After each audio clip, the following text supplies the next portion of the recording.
The Politics of Bad Faith by David Horowitz. The book is subtitled, The Radical Assault on America's Future. This book bears a dedication to April, my partner and my passion. Introduction. The Political Argument Revived. This book addresses a conflict that for 200 years has dominated the political history of the West.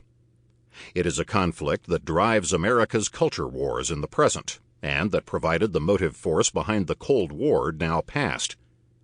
But it is still referred to in terms that have their origins in the French Revolution, when radicals sat to the left in the National Assembly and their opponents to the right.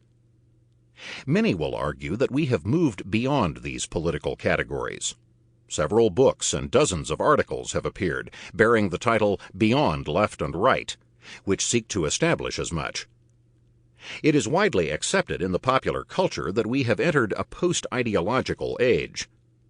In the political spectrum, for reasons I will examine, the left itself has become all but invisible.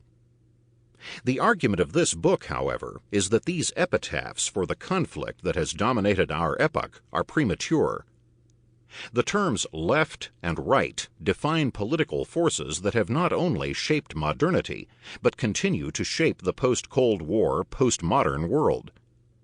In particular, as I will show in Chapter 6, A Radical Holocaust, the ideas of the left have dominated the handling of the AIDS epidemic, resulting in the avoidable deaths of hundreds of thousands of young gay males. It was during the French Revolution that the left created the socialist and communist movements, whose agendas were to complete the transformation the revolution had begun. The efforts of these radicals culminated in the Bolshevik Revolution of 1917, whose leaders saw themselves as the direct heirs of Robespierre and the Jacobins, and whose goal was an egalitarian state.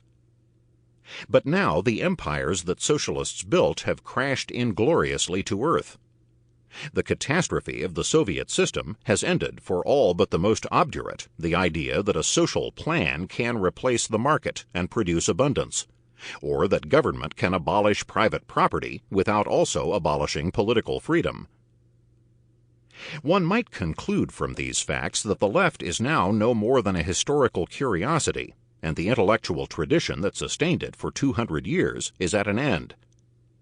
But if history were a rational process, mankind would have learned these lessons long ago and rejected the socialist fallacies that have caused such epic grief.